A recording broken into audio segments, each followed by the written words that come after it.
Sudah sekitar kurang lebih 10 tahun yang lalu, aku merantau dari tempat kelahiranku ke kota ini. Selama kurang lebih 10 tahun ini juga sudah banyak banget kejadian dan juga pelajaran yang sudah aku dapatkan dari orang-orang yang sudah pernah aku temui selama ini. Di kota yang awalnya asing bagiku. Dan aku akan menceritakan 4 hal yang sudah aku pelajari dan juga yang aku dapatkan selama kurang lebih 10 tahun yang aku lalui di kota ini.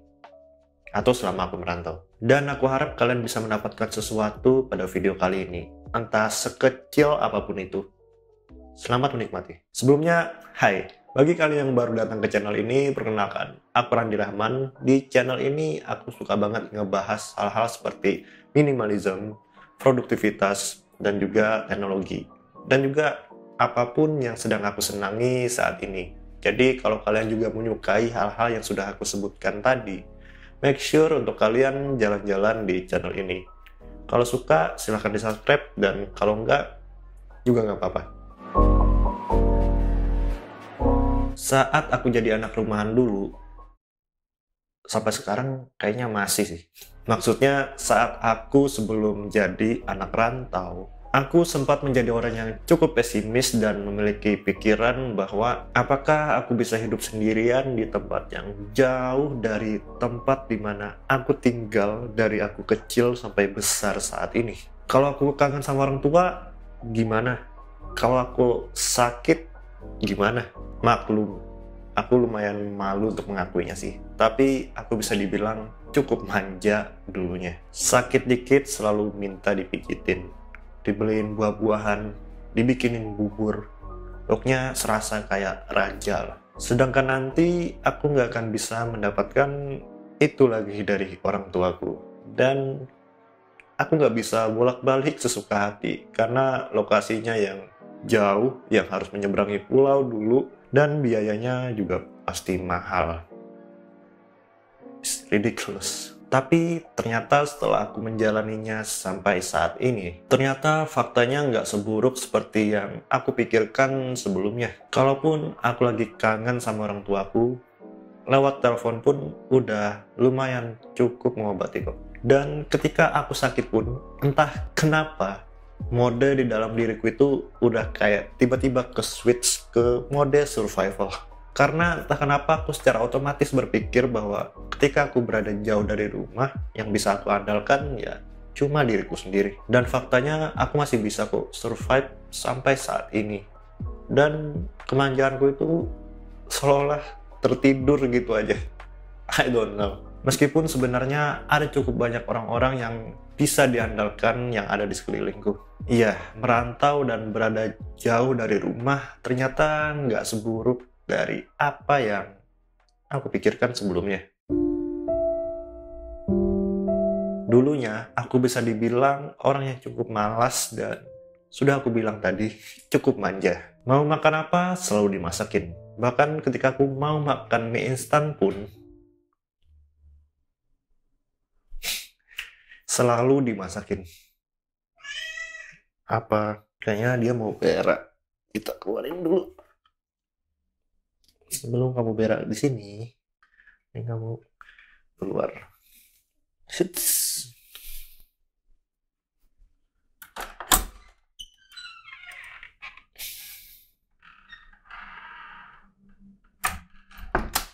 Apalagi sama urusan cuci piring dan juga cuci baju. Jangan harap aku yang dulu mau melakukannya. Seandainya aku punya anak yang mungkin kelakuannya mirip seperti aku yang dulu, mungkin aku juga nggak akan percaya dan nggak akan yakin bisa melepas anak tersebut merantau ke kota orang sendirian dan bahkan beda pulau. Mungkin orang-orang yang dulu kenal denganku, entah itu tetangga ataupun mungkin teman-teman dari masa kecilku, itu percaya bahwa aku bisa survive di kota orang sendirian. Kayak mustahil aja gitu. Dan kalaupun bisa sampai sini, ya mungkin yang ada di pikiran mereka mungkin 1 tahun juga udah nyerah dan udah minta balik. Tapi ya aku nggak nyangka sih, mungkin ini adalah insting khusus yang ada di semua manusia atau cuma sebagian doang, atau gimana aku nggak tahu. Yang aku bilang pada awal tadi, yang dimana mode survivalnya kayak otomatis ke switch aja gitu. Jadi pada bulan-bulan pertama aku merantau di kota orang, di kota ini, aku mulai tergerak untuk melakukan hal-hal yang sebelumnya kayaknya nggak mungkin aku lakukan seorang diri. Dari cuci piring sendiri, cuci baju sendiri, tidur sendiri, dan juga masak sendiri. Meskipun dulunya skill memasakku cuma masak mie instan doang. Tapi itu aja udah merupakan achievement yang cukup besar bagiku pada saat itu. Sampai sekarang kalau nggak sibuk-sibuk banget, aku masih suka masak sendiri sih. Karena selain hemat, juga bisa mengobati rasa kangenku sama rumahku. Karena ya di kota ini cukup sulit untuk mencari makanan-makanan yang dimasak di rumahku. Ya, masakan ibuku sendiri maksudnya. Kalau urusan cuci baju untuk saat ini, ya mending lebih baik nge-laundry aja. Karena jauh-jauh lebih menghemat waktuku. Yang pertama kali terlintas di pikiranku pada saat aku baru sampai di kota ini adalah bagaimanapun caranya, aku harus mencari teman sebanyak mungkin di kota ini. Ya, seperti itulah kurang lebih pikiranku. Karena pada saat aku pertama kali sampai di sini, teman-temanku cuma bisa dihitung pakai satu jari aja kayaknya, yang dari satu daerah yang sama. Dan menurutku cukup disayangkan aja sih, aku udah jauh-jauh ke sini merantau, dan teman-temanku dan juga circleku juga masih orang-orang yang sama dengan orang yang berada di daerahku. Ya, aku ngerasanya kayak gitu sih. Dan seperti sebelumnya, aku selalu suka berpikiran pesimis pada hal yang belum pernah aku lakukan. Hal-hal yang besar. Dan ya, aku kepikiran bahwa mencari teman di tempat ini akan sangat-sangat susah. Ditambah lagi kultur, bahasa, dan banyak hal lagi itu cukup berbeda denganku. Bisa dibilang dulunya aku anak yang cukup rumahan. Ya, cukup sih. Pergi keluar kota aja kayaknya masih bisa dihitung dengan jari. Apalagi keluar pulau. Nggak pernah sama sekali. Bagi yang belum tahu di mana aku berasal dari salah satu kota yang ada di Pulau Kalimantan. Dan kalau kalian sudah pernah menonton video-videoku yang sebelumnya, aku yakin kalian akan tahu di mana itu. But iya, mungkin bagi sebagian orang mencari teman itu cukup susah. Tapi bagiku pribadi, nyari teman baru di tempat yang baru itu ternyata nggak sesusah yang aku pikirin sebelumnya. Malah menurutku cukup menyenangkan. Apalagi ketika aku mendapatkan teman yang memiliki hobi, selera jokes, dan elemen-elemen lainnya dalam satu frekuensi yang sama. Ya nggak tahu, ketika aku menemukan spesifikasi-spesifikasi yang seperti itu tadi, ya semuanya berjalan secara natural aja. Dan secara sadar atau nggak sadar, tiba-tiba udah akrab aja. Aku punya sedikit tips bagi kalian yang mungkin saat ini ingin merantau, ataupun saat ini sudah merantau, tapi belum memiliki teman sama sekali. Atau gini deh, belum memiliki teman yang memiliki satu frekuensi yang sama, atau minimal mirip. Menurutku, cara yang paling mudah dan juga yang sering aku lakukan sejak dulu, cobalah lakukan pencarian di internet. Komunitas-komunitas yang kira-kira memiliki hobi yang sama ataupun ketertarikan pada hal yang sama denganmu. Seunik apapun hobi yang kamu miliki saat ini, aku cukup yakin bahwa kamu akan menemukannya di internet. Tapi kalau misalnya nggak ada, gimana dong? Ya, kamu dong yang buat.